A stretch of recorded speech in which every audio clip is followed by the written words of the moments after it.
Welcome to our famous Church of Betis, also known as Santiago Apostol Church.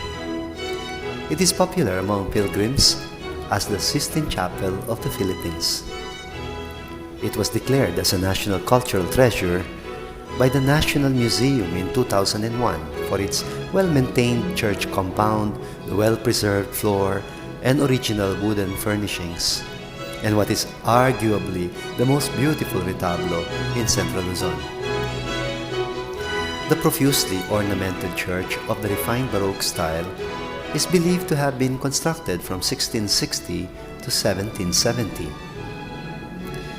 Father Jose de la Cruz of the Order of St. Augustine, the Augustinian missionary who was known as the church builder, initiated its construction with the help of locals. It is widely assumed that between 1572 and 1612, what stood in its place was a temporary structure made of light material, similar to the native makeshift hut or wall. Centuries after its establishment, the Santiago Apostol Church continues to be an impressive landmark of ecclesiastical art with a purpose. The church compound boasts of structures that are historically as well as aesthetically significant. The church interiors offer a visual feast for people to reflect on and learn from. The present-day retablo, which is believed to be the original piece installed by the Augustinian missionaries in the 18th century, is the centerpiece of this visual feast. It is of Rococo make, a later Baroque style that first gained popularity in Europe before it was introduced in the Philippines. The Santiago Apostol Church is a church that speaks. One only has to open one's eyes and listen to the messages so vividly painted on its walls and ceilings.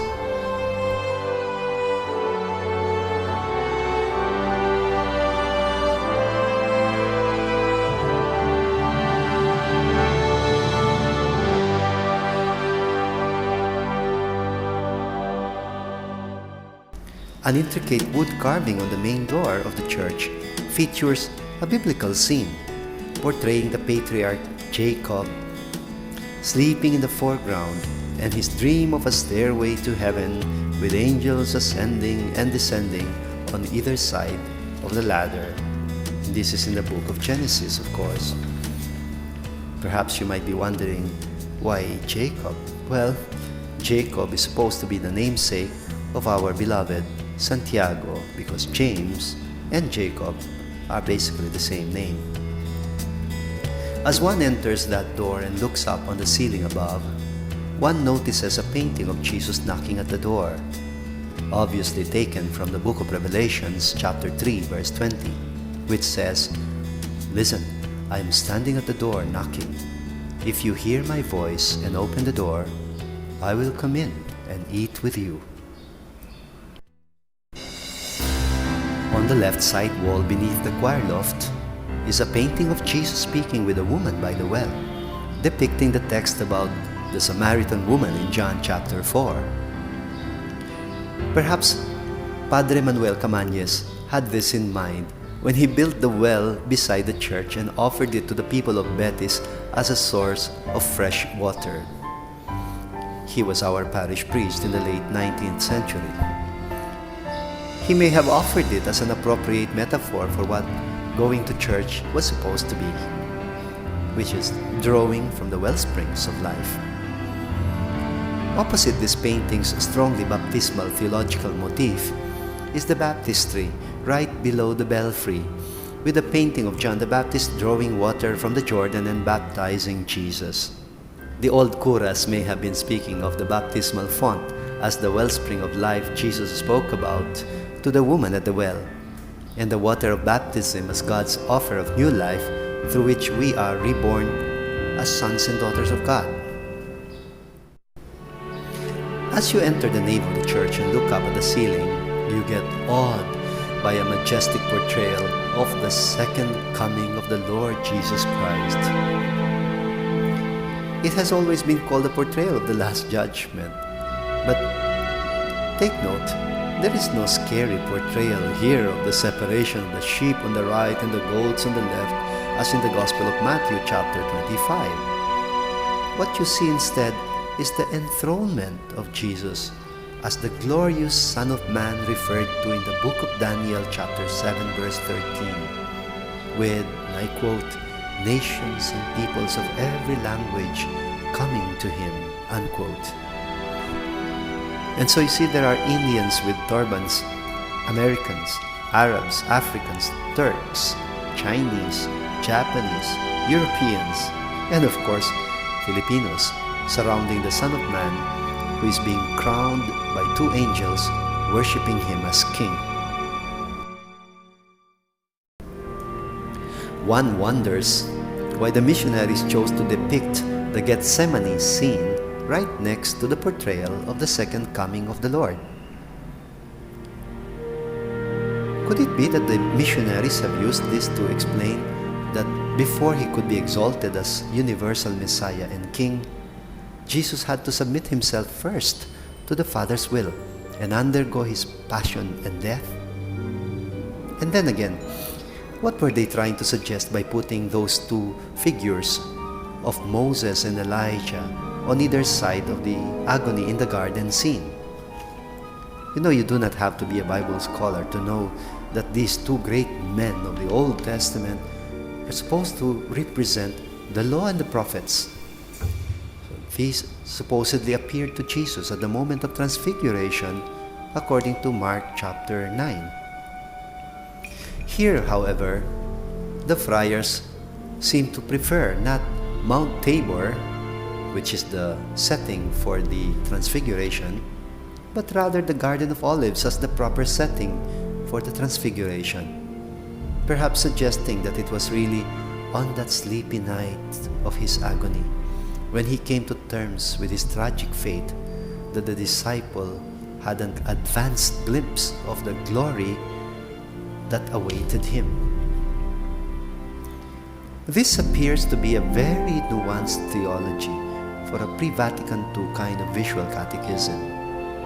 And yet, these missionaries had only their basic reading of the Gospels written by the four evangelists to rely upon.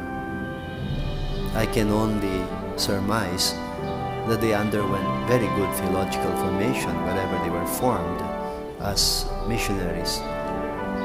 And as in most other churches, there they are, painted on the corners of the pillars supporting the cupola, the four evangelists, Saint Matthew, Mark, Luke, and John.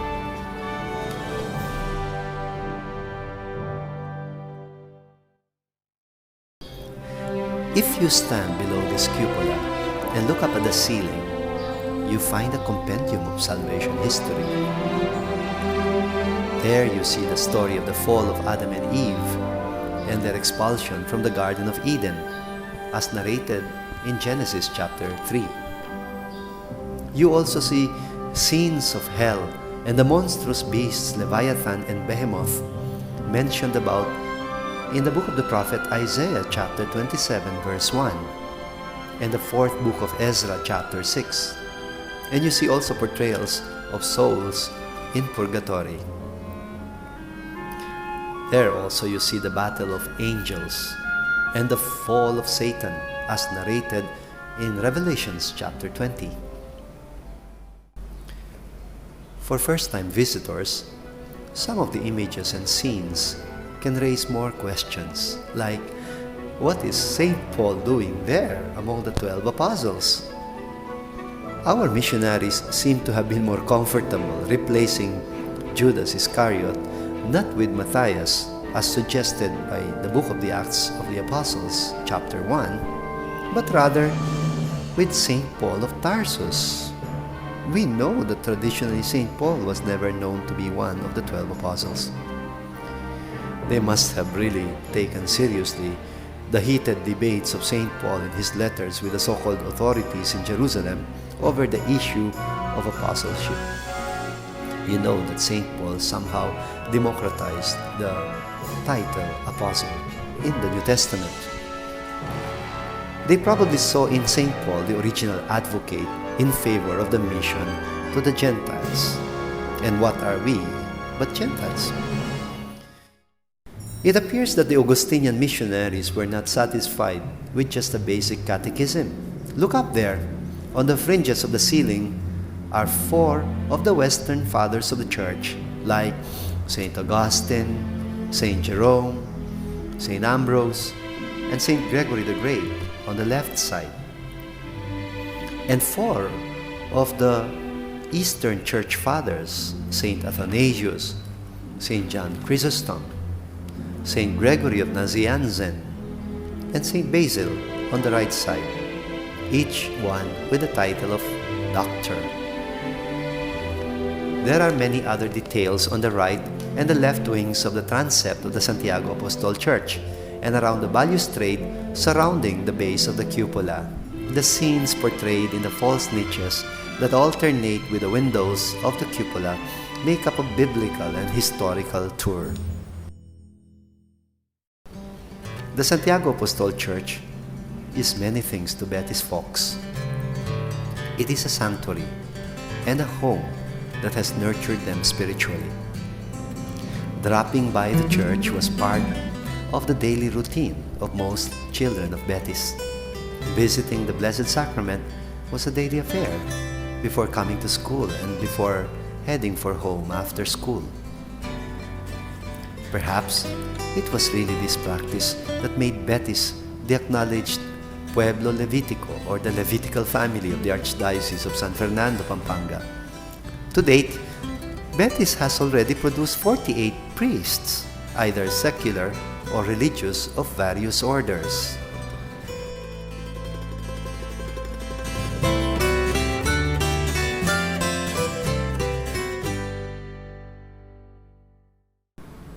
The history of Santiago Apostol Parish began when Augustinian missionaries came to spread Christianity in Betis in 1572.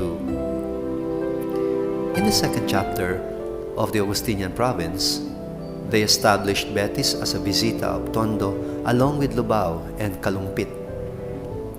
During the definitory of 1607, the order for a priest to reside there always was issued. Records from the Augustinian archives reveal that Father Mateo de Peralta of the Order of St. Augustine was named as prior on April 26, 1608. The parish is under the advocacy of Santiago Apostol El Mayor. The saint whom Betis folks fondly call Apong Tiago is known, of course, in the scriptures as James, the son of Zebedee and brother of John. He is also otherwise known as James the Elder or James the Great, to distinguish him from James, the son of Alphaeus, also known as James the Younger or James the Less. There are 2 representations of Saint James in this church. One, you see him as a pilgrim saint carrying a walking stick and a pilgrim's hat. And 2, Santiago el Matamoro, the brave sword-bearing warrior engaged in a winning battle against the Moors. Tradition has it that Saint James miraculously appeared in order to fight for the Christian army during the Battle of Clavijo and was henceforth called Matamoro or Moor Slayer. To this day, Apong Tiago is believed to roam the streets of Betis, especially during disasters and calamities. People attest to hearing sounds of a horse's hooves trotting purposefully at a steady pace to slay the enemy. The people's close affinity to the church has spawned a Centro Católico culture and a rich intangible heritage clearly anchored on a childlike allegiance to their faith. At an early age, the ordinary Betiseño was exposed to primary education and basic catechism to the Caton and the Ejercicio. Then followed exposure to an array of religious rituals. These religious rituals and traditions included the Coraldal ng Apong Tiago, the Libad, the Corazon, Daon, Limbo ng San Jose, La Torre, Maleldo, Piestang Balen, and many others. You see, Betis has a lot more to offer aside from its colorful rituals and traditions. Its wood carving industry, for instance, has grown through the years in terms of product quality and craftsmanship. This traditional craft has undoubtedly contributed much to the income of the community of Betis. It has since evolved to include ecclesiastical art, like retablo making and fashioning of religious icons, and furniture making, of course. With all the legacies of Santiago Apostol Church, it is no wonder why we are what we are now. A community that is fiercely proud of its heritage and its talents, its music and its crafts. A community that is grateful to all those who sowed and nurtured the seeds of the Christian faith. We have taken it upon ourselves to continue their mission and to be living witnesses to the noble and sublime aspects of the Kapampangan faith and culture.